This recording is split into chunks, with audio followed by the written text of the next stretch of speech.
Welcome back to another episode of Inside Mentors Minds, where we dive deep into epic humans to find out what got them to where they are today, their tips, their tricks, and a little bit more of what is inside their mindset in order for them to perform at the levels they're performing at. Today, we have a special guest on. Kyle, welcome to the show, brother. Thank you for having me, Matt. I'm looking forward to having a really fruitful discussion with you. Appreciate it. So for anyone that's coming across you for the first time, for the listeners or viewers, you want to give a little bit of a foundation of who Kyle is and the work you do? Okay, so Carl is a guy who I consider myself like um, always been the underdog. Okay, so I grew up in really adverse conditions, obviously subjective in a sense, but I grew up in or on the Cape Flats. And for any of the listeners who are familiar with the Cape Flats, it's one of the most notorious cities in the world with the highest murder rate. So that is just to paint a little picture of where I grew up. So the fact that finishing school was an achievement for me. Then going off to university was an achievement. So it's like I've always been one of the first out of my peers to even go ahead and do something like that. So that was always something where I always just drive. I was always driven to achieve a little bit more, a little bit more. And that set the basis for me because I didn't want to see myself falling victim to the lifestyle of the people who I was surrounded with. I saw many of my peers falling victim to crime, substance abuse, and just, you know what, having no hope for tomorrow. And that's not something what I wanted. I grew up in a difficult situation, but I had awesome parents who tried their best to give me and my sister everything that they could. And because they always sowed that seed that anything is possible, you just need to do the work. I made it my duty to rise to the best of my ability, to become the best that I could. So it's been an amazing journey, amazing ride. Many times, lots of falls, lots of lessons, but the cornerstone of everything is a relentless pursuit of excellence. Always trying to find what is it going to take for me to rise up, to go to the next level, to learn. And yeah, in a nutshell, that is me. So I finished university at about 23. Um, Started out in the counseling space as a counselor. I worked in NGOs and community organizations, working with people on the Cape Flats, drug addicts, people involved in gangsterism, but the very dark side of life, you know. Um, and eventually, my wife and I got married in our later 20s. I got involved in fitness. We decided to move over here to Thailand and explore Thailand. And this also gave me a new understanding of, life outside of Cape Town, outside of South Africa. And from that point, I just continued to pivot and grow. And today I work with, I would say, I help people become their best, become great.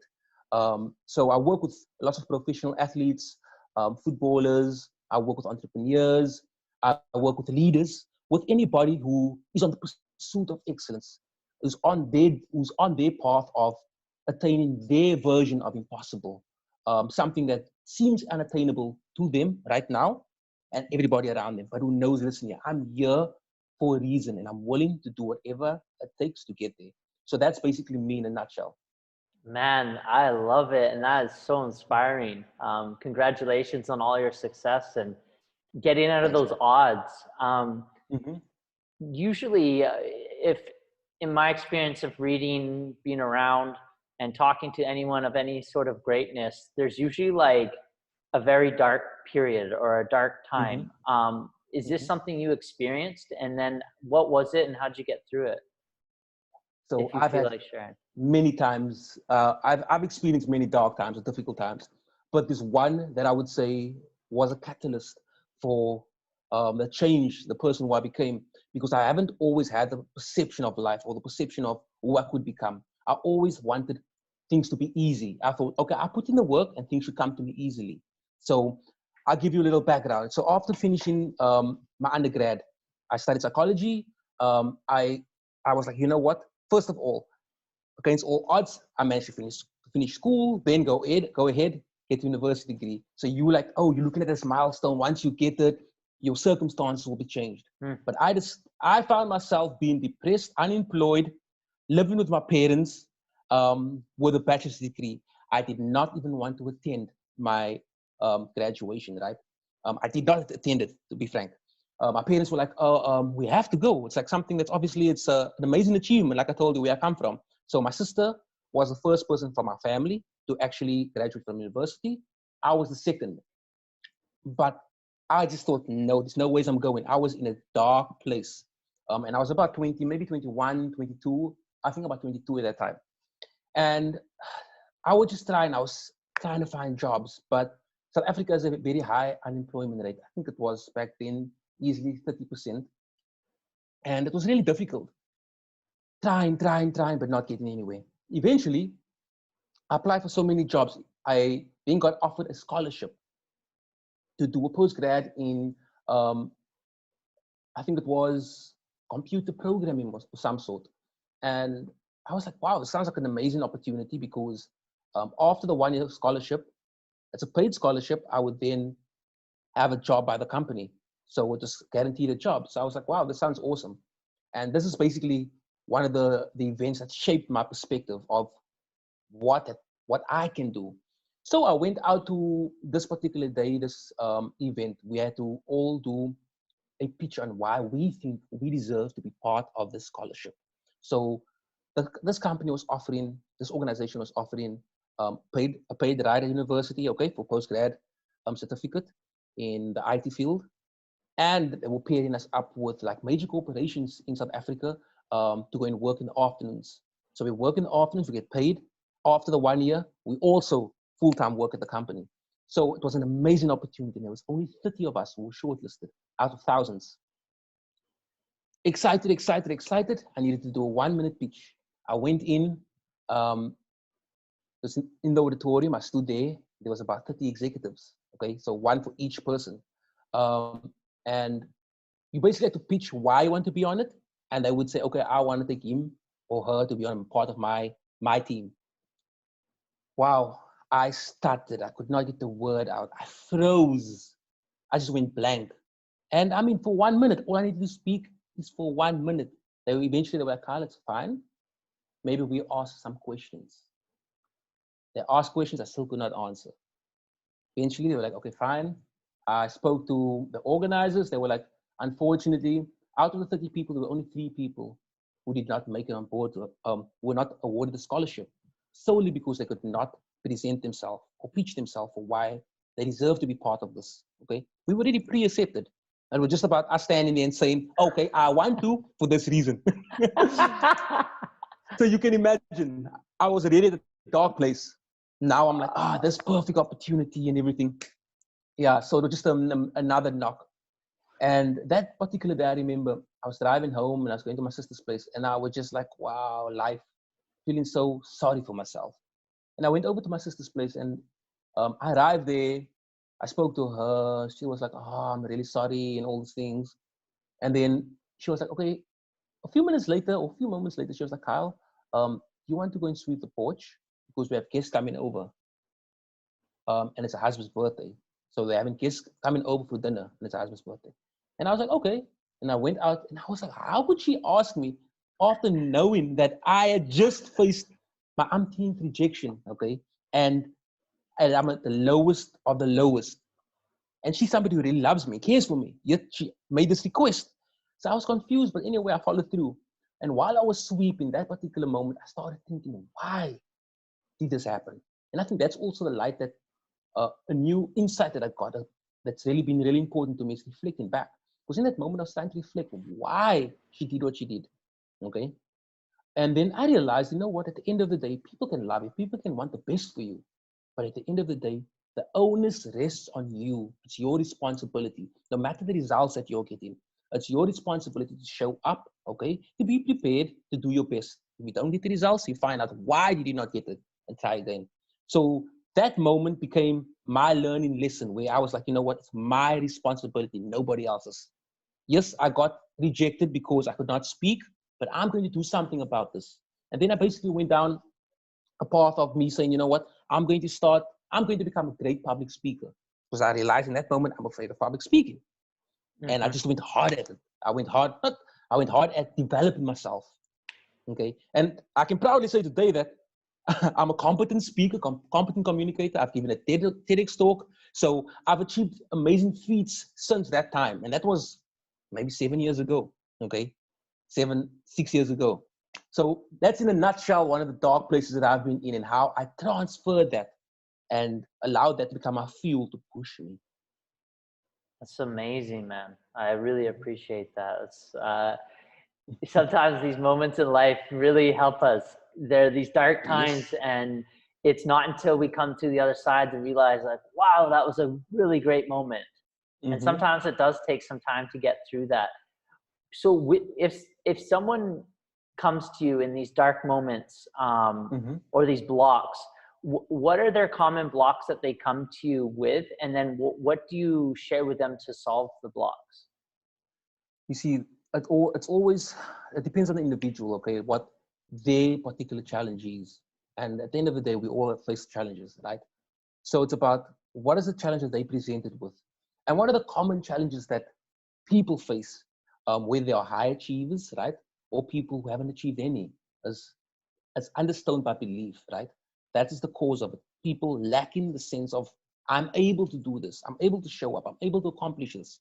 And that stems back from their story, the narrative, okay, that they've created about who they are and what they're capable of. So I usually work with my clients to identify what is that stopping them, right? Then looking at, okay, why and where does it stem from? What is the story behind that? Because we operate by stories. Our identity is nothing but a story that we've created in our mind, okay? A story about how we relate to the world and how we expect the world to relate to us.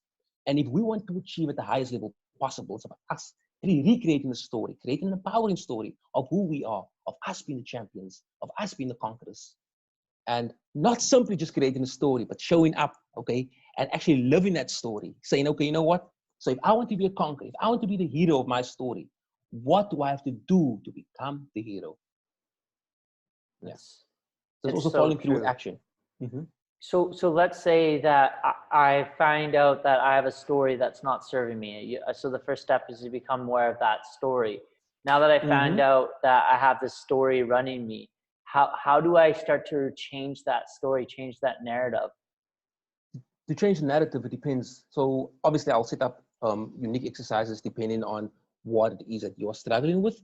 But to change your narrative, there are many ways. Like you said, the first step in any change is becoming aware of it, right? Because we can't change something that we're not aware there's a problem. Okay, so if we're not aware there's a problem, we can't consciously change something Mm-hmm. or intentionally change it.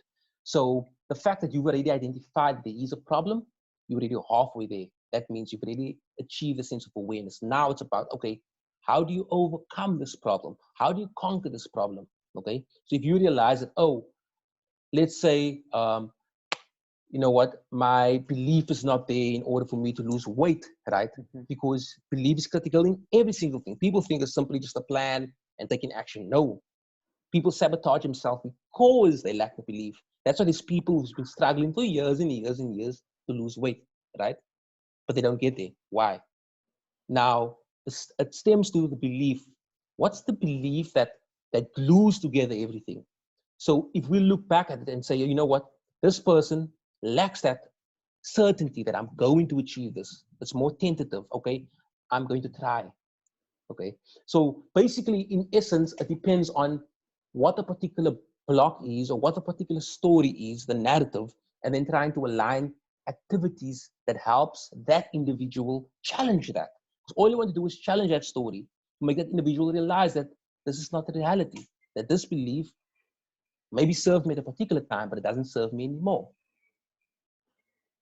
Yeah, Okay. so So mhm, let's keep carrying this example through the weight loss. Like, mhm, so they've become aware of that narrative that's running them in the weight loss, but they're mhm, looking to create that, essentially, that new identity, shift from that mhm. belief, that the narrative that is holding them back. What are some things that someone can do now to take those actions to become that new narrative? Okay, so the only way you can actually create a new narrative, so a true narrative, eh? We're not being delusional yet. Because some people, they use affirmations, for example, like, Mm-hmm. oh, I'm strong, I conquer. But when it comes time to show up, they don't. Okay, so it's about our affirmations. Okay, it becomes a blueprint for our action. Okay, so it goes hand in hand. Our narrative, right, the story we're telling ourselves, is backed up by our daily action. Ah, So it's not only the one part, okay? Because some people think that, you know, we have the secret, I think it came out in 2008, 2009 or 2007, very popular. Many people believe in this, right? And it's really amazing because visualization is important, okay? Manifesting is important. The words we say is important, but people forget an important element to that. It's the action that we take, okay? We don't just sit around and say, oh, I want $1 million in my account. Oh, I want the perfect husband or the perfect wife. No, we say that and we go follow through. What do I have to do to go make that money? What do I have to do to find the perfect partner? What do I have to do to find the perfect body or get the perfect body? So action is important. So when the individual is trying to lose the weight, you can say, okay, you know what? The belief lack, okay? So how do we start building the belief?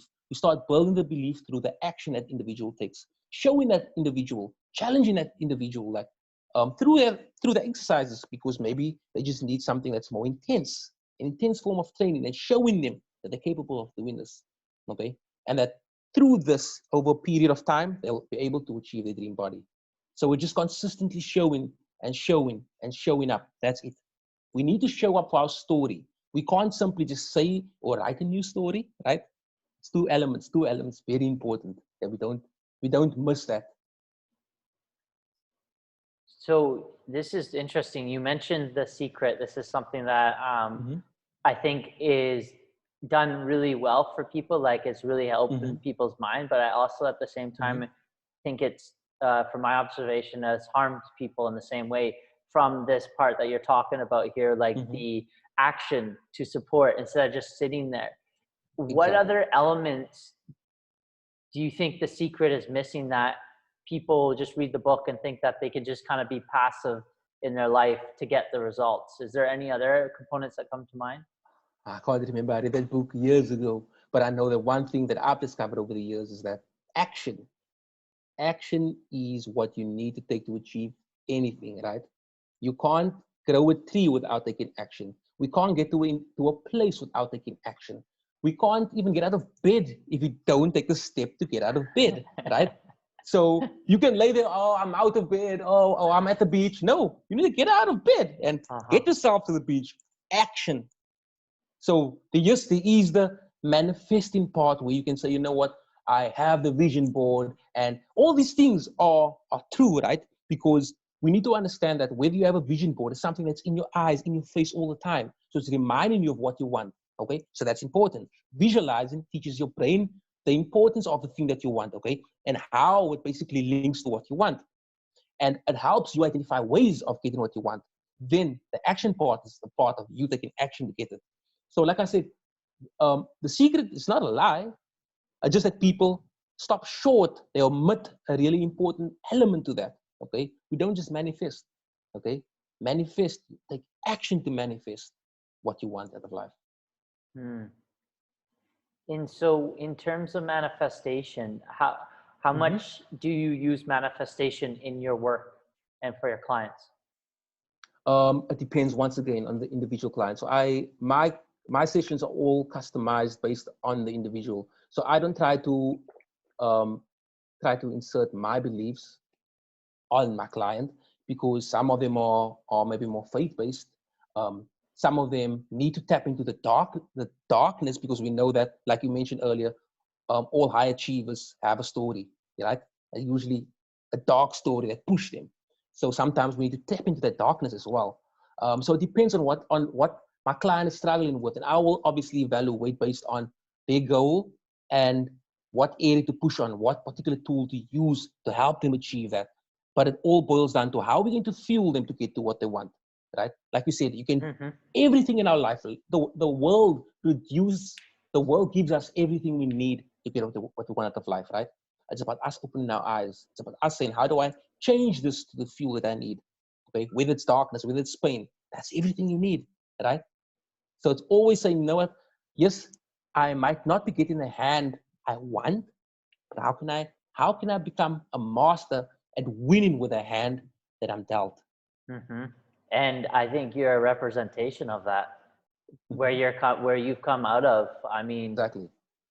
I'm sure you're one in a very small few percentage that are doing Mm-hmm. what you're doing. Exactly. Why do you think that is? Like, let's go a little bit deeper beyond your parents. Like, what do you think within you created that change? So I will tell you, first of all, like I said, I've always been extremely compassionate, like growing up. Um, Seen others not have, okay? First of all, I never always had, but yet my parents were able to give us sometimes. So whether it was a pair of shoes that I really wanted, the new shoes, sometimes I couldn't get it, sometimes I got it. But yet there were people who were worse off than us, right? So I've always been very compassionate. And I remember my mom telling me the story that one day we were, I was probably like 5 or 6 years old. I was playing outside, and then this boy and his mother came, and they were like coming to ask for food in our neighborhood. And I was outside playing, and I went home, I brought him to my house, and I said, Mommy, can I please give this boy my shoes? And I took off the shoes that I had and I gave it to the boy because he never had shoes on. And she told me the story. And that is just to show you that I've always had a heart of serving, of Mm. giving other people, right? But obviously, you I believe that, it's important for us to step into the state that we need to be in order to get what we want. So I I have a heart of giving. I just want to serve. I love, right? But I also know that I'm not oblivious to the fact that people will use you if you're only like that. So I always ask myself, how do I have to show up? Do I have to show up as a champion right here, right? And dominate because I can't go into that state, but I can also step into the state where I'm just love. I just want to love. I just want everybody to grow, to win. Okay. So it's about knowing that, like I said, I think that my entire upbringing has shaped me to become very compassionate, to have lots of love for other people.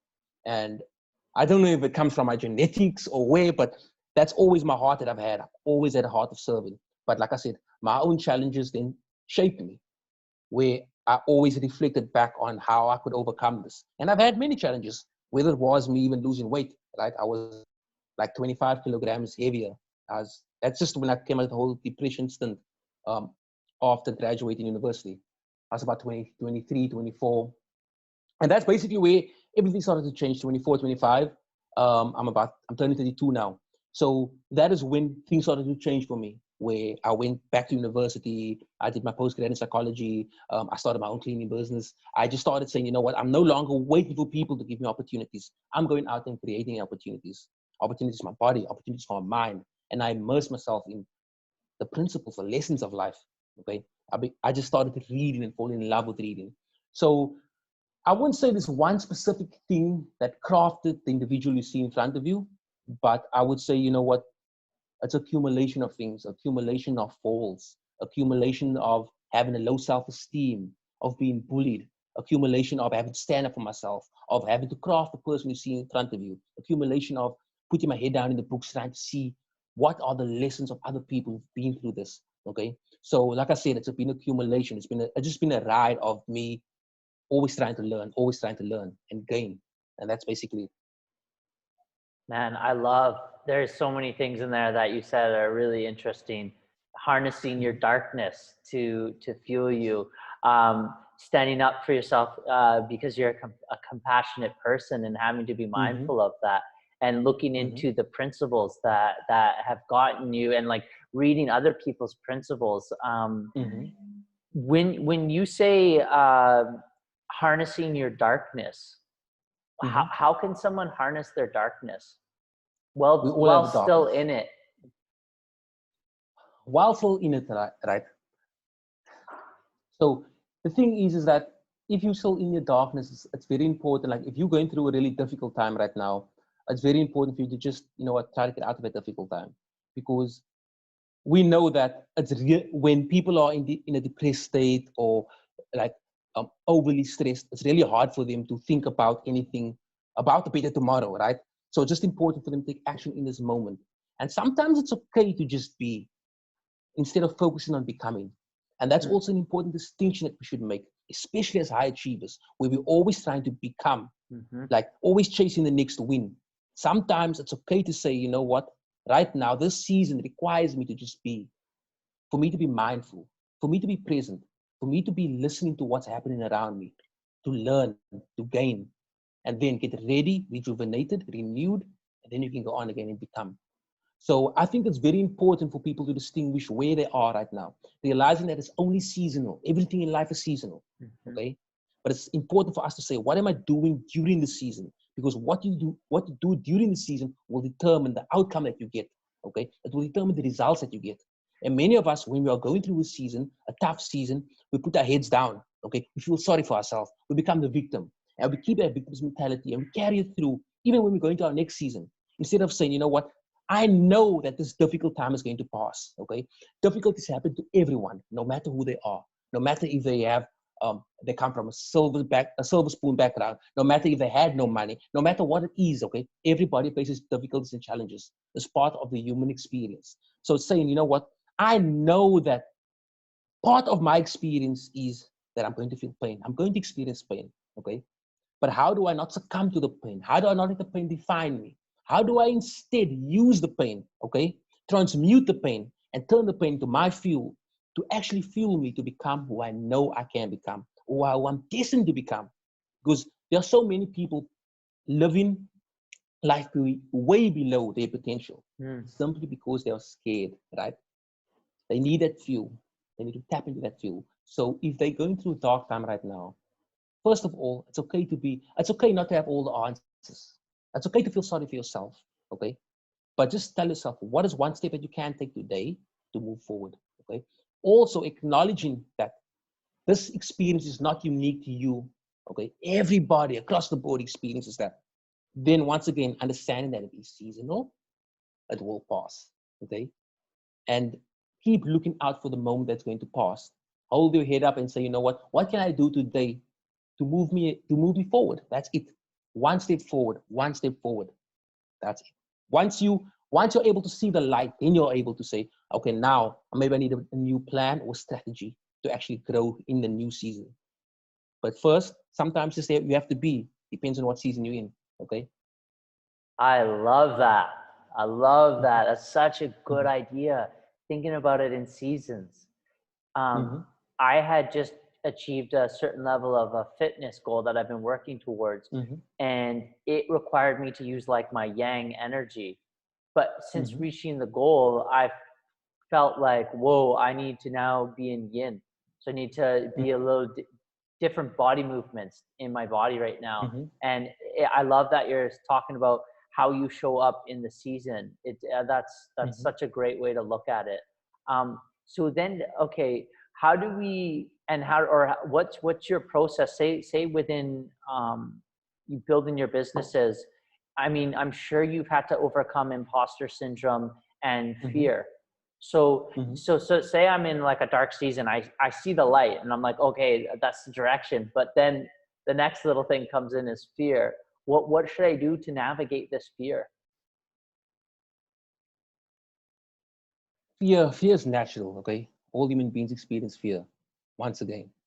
So it's first about you identifying, okay, what am I fearful about? How can I mitigate the risk? Because if we look at fear, right, what is fear trying to do? Fear is trying to protect us. That's it. Okay. The main purpose, or the primary reason that we are fearful is trying to protect us. And when we think about deep about what is it trying to protect, it's trying to ensure our survival, right? It's trying to ensure that we don't die. That's what fear is. Now, it's about you saying, okay, now that I know, I acknowledge I'm feeling fear, what can I then do? Okay, or identify what am I fearful about? What is the worst case scenario? Okay, and am I comfortable with this, or how can I mitigate the risk? So you need to identify first of all what you're fearful about. Okay, what's the worst case scenario? Are you comfortable with the risk? Okay, or how can you mitigate the risk? Sometimes it could be, listen here, like you said, you feel an imposter syndrome, having to do something, so you're fearful about that. In a sense like that, what's the worst case scenario, right? The worst case scenario is maybe, let's say, you're not getting the clients if it's working with clients, right? Um, that's the worst case scenario. So what? Okay. So how do you mitigate the risk? How do you ensure that you are not as fearful when you go into that? How do you prevent that from happening? You could then say, okay, for me to prevent that is for me to practice beforehand. Okay. So that is preventing the risk. So it's identifying that is an irrational fear in a sense. Okay. That fear is not really keeping you alive. Okay. So there are fears that are trying to keep you alive. Some fears are trying to keep your ego alive. And it's important for us to also make the distinction there. the ego, our identity. Many times people are afraid to start a business simply because of the rejection they might face, right? That is a, that is the death of your ego, or the potential death of your ego. Oh, I want to be perceived as somebody who always gets things right, right? So Mhm. now I'm afraid of falling. I'm afraid of failing. No, it's okay. So if you can say, okay, what's the worst case scenario? Let's say I'm not losing all my money. Okay, I'm not investing, putting my house on the line, but just a small time investment, or a small financial investment that I'm making. And if I lose it, I'll still be okay, right? So now you can say, okay, so let's go.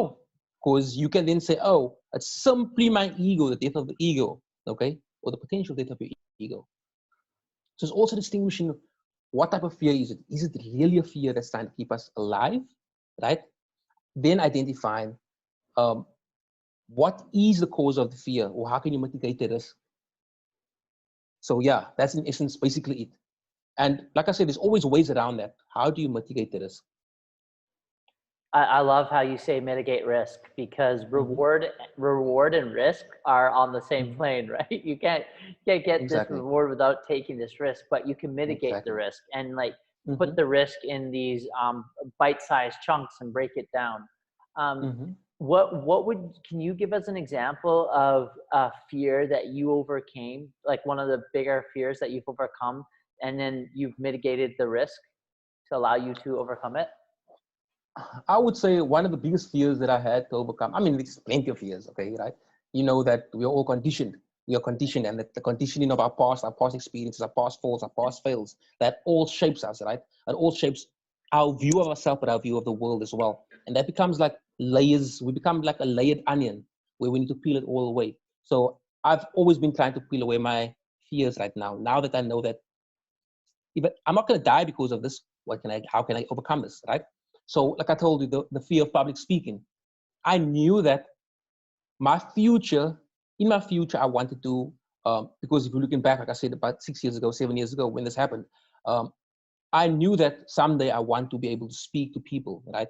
I didn't, I didn't know that I want to become a motivational speaker in the sense, or speak on stages, but I knew that I needed to be a competent speaker. So I decided that I wanted to start speaking better.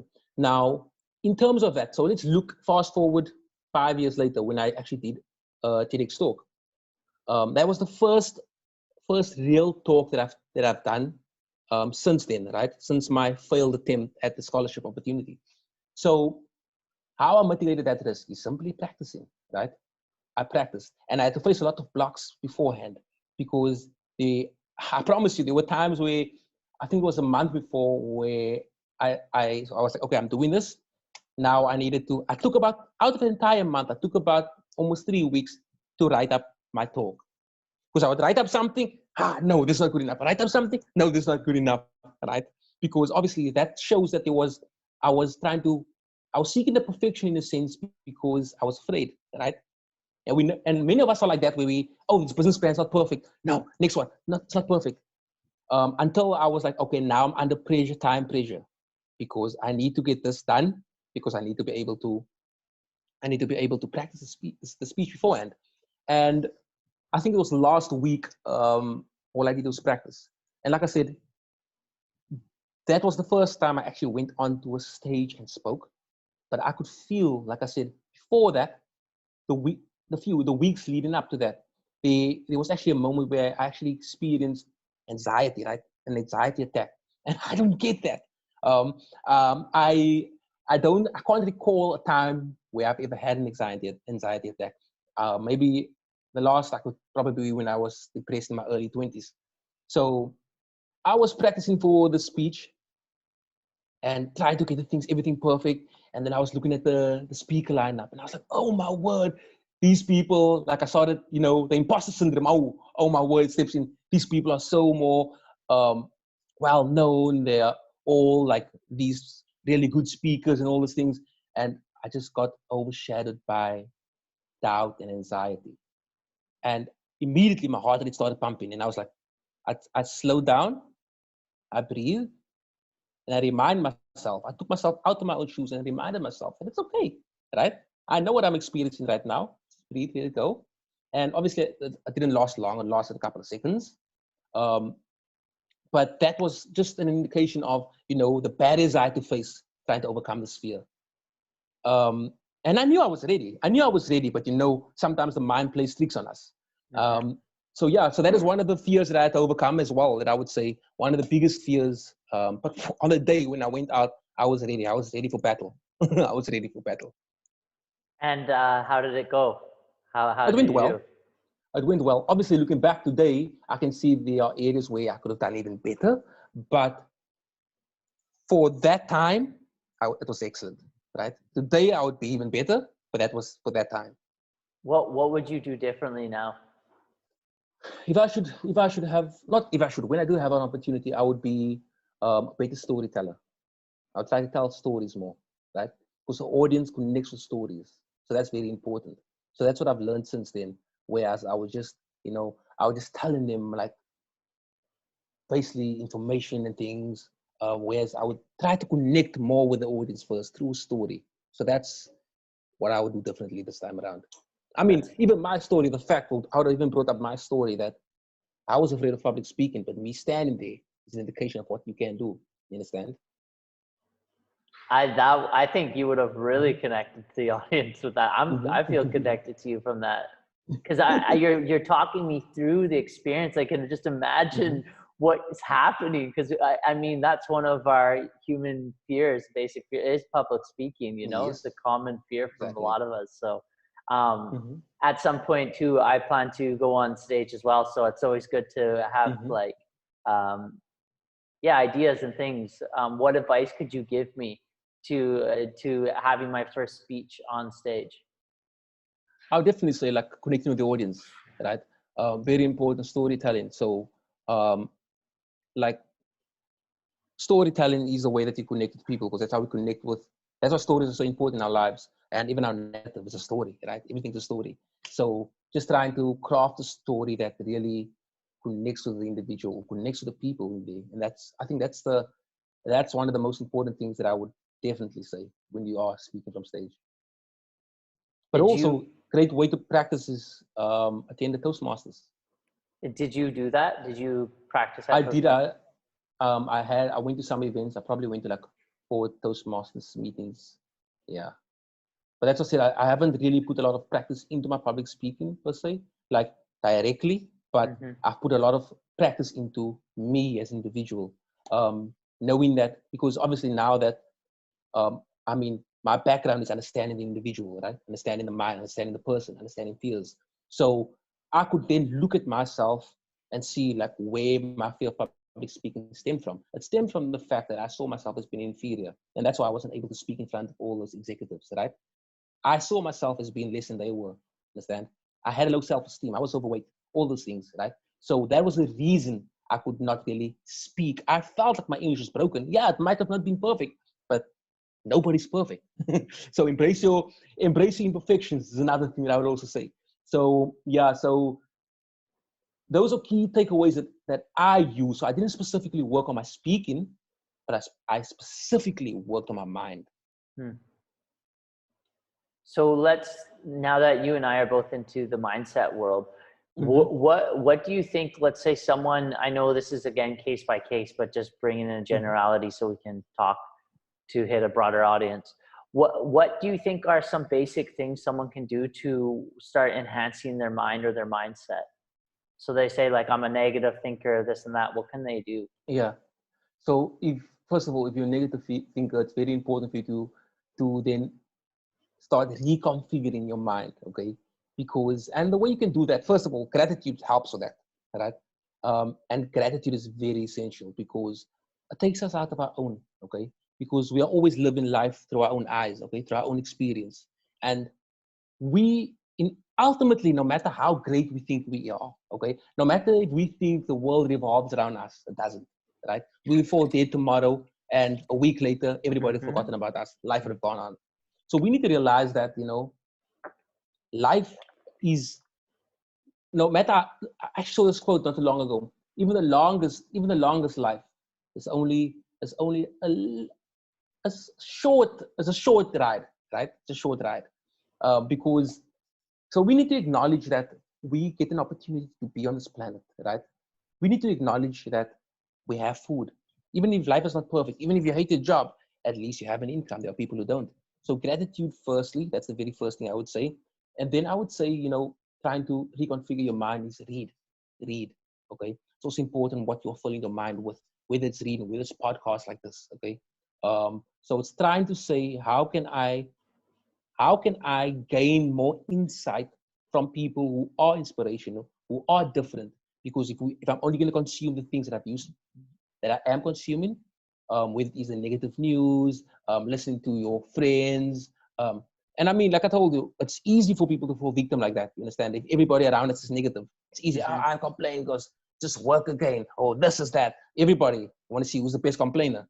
Okay, so try to remove yourself from that and try to say, you know what? Does this serve me? This one question I always use with my clients is, does this serve me? And what I mean by that is, how does this serve me to become what I want? Okay. Or to become what I need to become, or achieve what I need to achieve. So we all have a vision. And if your vision is your North Star, you can always say, how does it serve me? If you are being around negative people, does it serve you?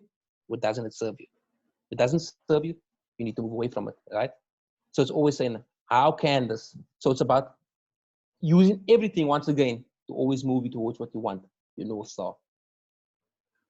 And so I think we've covered a lot of topics here, but then this just comes to my mind, and I'd love to know your take on it.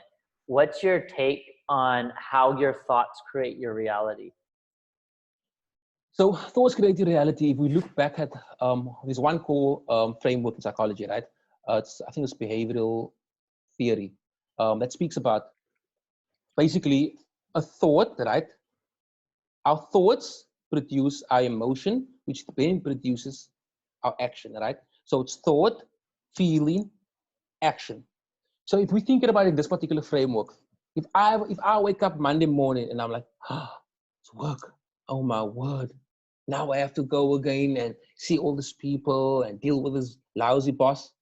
What happens? Those thoughts come to your mind. What happens? Now you're going to start having those feelings that's associated with those types of thoughts, right? You're going to start feeling, oh, I don't want to get out of bed. I wish it was still weekend. You get what I'm trying to say? What type of action are you going to take? You're not going to take an empowered action. You're not going to get out of bed and say, start dancing and being happy. No, you're going to get out of bed and drag your feet and I'm moody. That's basically, in essence, an example of how our thoughts create our reality. So we need to be aware of the things that we are thinking. We need to be aware of the things that we are saying, because all of it creates the framework for our action, our feeling and our action. So if you are always constantly thinking about how unfortunate life is, okay, um, or how you are victim to all these unfortunate realities and why life is unfair to you, if you're always thinking those types of thoughts, right, you're never going to take action. And that's why people always say, you know what, you need to step out of a victim's mindset. What does a victim's mindset mean? It means that our thoughts are predominantly about us being um, in an unfavorable position, right? About life treating us unfairly, about people treating us unfairly. So we're the victim. So if life is always treating you unfairly, it means that you are feeling that way. And if someone keeps doing something to you that you consider not fair, you're not going to take action to really challenge that person. Yes, you might just shout, why are you doing this? But you're not going to say, you know what? How can I actually stand up and rise above this? Okay. You're just going to be shouting, stop being unfair, stop being unfair, stop being unfair. And that's what we see around us in the world all the time. Stop it with this, stop it with this. Everybody complaining, right? But if we look at it, that's why we say, you know what? Move away from the victim's mindset. Try to move into a growth approach, or try to move into, a victim's mindset, where you're going to say, you know what? I'm claiming victory over this, right? Now, if you claim victory over it, where you say is that in spite of those things happening, and very similar to what I told you earlier, where the hardships that I faced, where I had to go in and present to those for that scholarship, in the same way, I could have been like, it's so unfair. Why nobody's giving me an opportunity, right? But instead, I changed my mind about it. I saw it as, you know what, it's my responsibility. So if we can also take responsibility for our lives, for where we at in life, even if it is not our fault, that then gives us power, right? Because it now provides us power. When you have responsibility, it means that you can take action to change something. But if you don't have the responsibility, you can't take no action to change it. It's not in your hands, okay? So that's why it's important for us to say, you know what, our thoughts would be around how am I responsible for this, or how can I take responsibility for this, even if it's not solely your responsibility. And then you can then have the feelings about how can I show up and change this? And then obviously your action just obviously align with that. I Wow. hope it explains the Oh, it does, and that's action. why that's why I knew to ask you, because I had a feeling you'd have a good answer. That's Mhm. really good. Before we come to the end of our podcast here, Kyle, is there anything else on your heart that you'd like to share that we haven't talked about today? Nothing that I can think about this right now, but like, I just want people to be aware that, you know what, they can conquer whatever's in their way. Okay. That it's our mind. Our mind is designed to keep us safe. Okay. And our mind, like I said earlier, whether it is through fear, it produces, it's trying to keep us alive. That's the sole purpose of our mind. And when we are in a state of comfort, right, it's it's perceived as us being safe. So that's why it's easy for us to be comfortable. It's easy for us to be safe. But to realize that, you know what, nothing's going to grow, okay, in your safe zone. You need to get Mm. out there. You need to keep challenging your old belief patterns. You need to keep challenging the old limits that you have, because you only have this one ride at life, this one chance at life. So it's important for you to rise up, for you to become all that you can and go after the life that you deserve, okay? Because there's so much out there for you, and there's so many people who's waiting for you, but you need to take it on your own shoulders and say, you know what, even though I don't know everything right now, even though I don't have everything sorted out, I'm going to take the first step in the direction of becoming my best. And I'm going to find all the resources to become my best. Because even if it takes a lifetime, it's my lifetime. I'm sacrificing this lifetime to achieve the life that I deserve, okay? And help those who's waiting for me. So in essence, that's what I'll leave people with. Realize that the possibility exists for you. There's so many possibilities that exist for you. Stop buying into um, a life of average, or stop buying into this is enough, or I can't do anymore. Okay, stop buying into I can't, because if you really want, you can do anything you want to. Even if it means you fail a million times, even if it means you have to find somebody to help you with it. There's always ways to achieve what you really, really want. So you need to take responsibility for that and say, how can I? So that is I to conclude. love that, man. Hey, hey, hey, hey, hey. Yeah, sorry, it's just I know it's a mouthful, but a quick free flow for you. No, I appreciate it, man. I'm like, I'm soaking it all in. I'm like, Mhm. nice. Yes, yes, yes. I agree. I echo exactly what you say, and I support it, and I feel the same way, man. And I just Yeah. I wanna leave here with nothing left in the tank. You know, I wanted to give it Hmm. my all and know that I really seized every opportunity that I could. So I support you and I Awesome. appreciate you. Um, so what I do with all my guests at the end of the show is I just ask a couple of questions, Hmm. and they just about 2 to 3 sentences. So, what's your most gifted book that Hmm. you give to people? The greatest salesman in the world. The greatest salesman in the world. I'm not The, sure it's OG something, the author, but it's one of my all-time favorites. I'll definitely recommend you get that, even if just the audio. the greatest Amazing book. salesman in the world. Hmm. Okay. And so let's say you could go to Bangkok and there was Hmm. a billboard and you Hmm. could get this one quote out or this message out in front of 1 million people and they'd see it daily. What would that message be? Hmm. Wow. I'll probably be like, it's greatest inside of you. Take a step Hmm. to unlock it. Ooh. Yeah. Because many of us have given up. We've sold out on the Hmm. greatness inside of us, right? Many of us. And I truly believe that every single human being on this earth has an amazing potential inside of them. And I see it a lot because I can see into people's potential. And that's a gift that I've honed obviously over the years of working with people. And a lot of people don't believe in themselves. And sometimes it's just about getting a nudge in the right direction.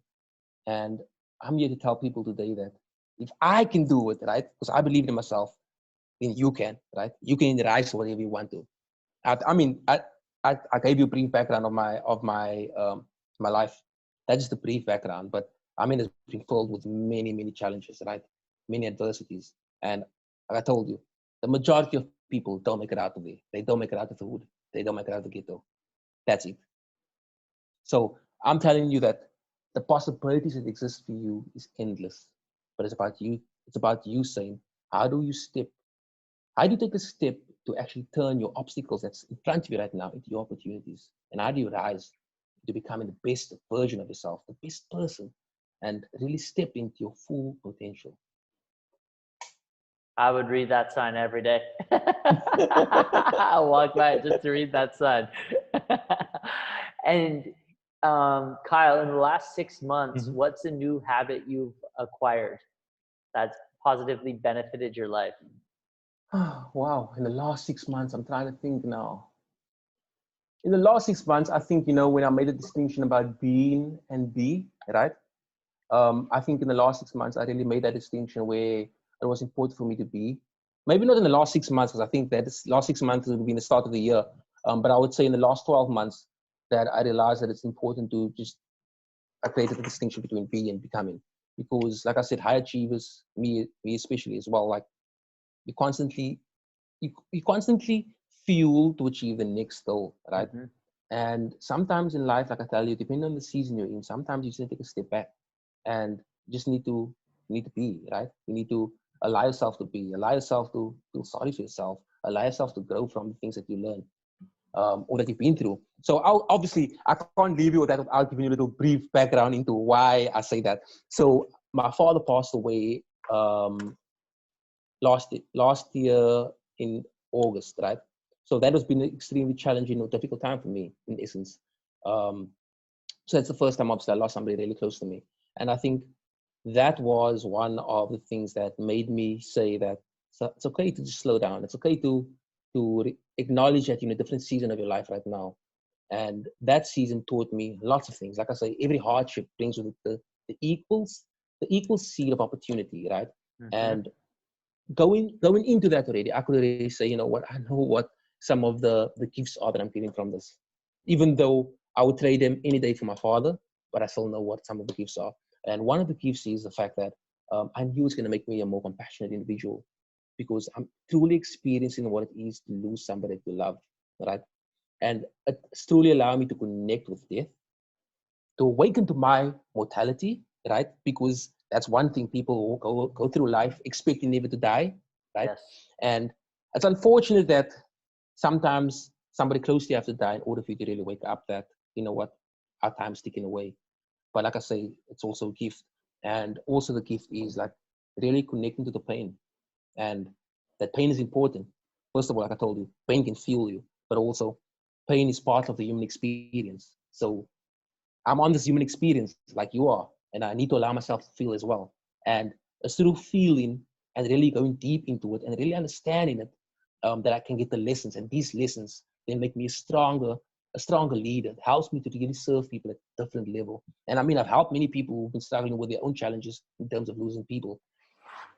Since then, simply because I had this new perspective of losing someone you love, the pain associated with it, and how hard it is. Okay, so that I could only get because I went through it.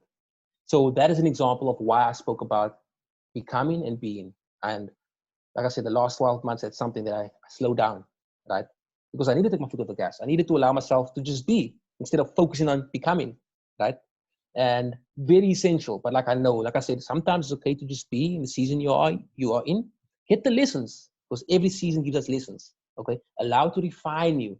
Don't let it define you, but allow it to refine you. Allow it to refine your character. Allow it to refine your perspective of life. Okay, and then saying, okay, how can I move forward? How can I use this to fuel me? Okay, to go to the next level, serve people. I love it. Yeah. I actually just did a post today on failure doesn't define you, it refines Mm-hmm. you. So Mm-hmm. just constantly Awesome. these pains are it's Exactly. we put labels to them and we let them define us, but they're actually a Mm-hmm. constant refining Mm-hmm. process, shaping Mm-hmm. our character. Exactly. So Everything is shaping our experience of life. well, yeah, absolutely. It's been well, Kyle, it's been an absolute pleasure. I feel like I don't need to watch my daily dose of YouTube motivation today. It's been awesome, man.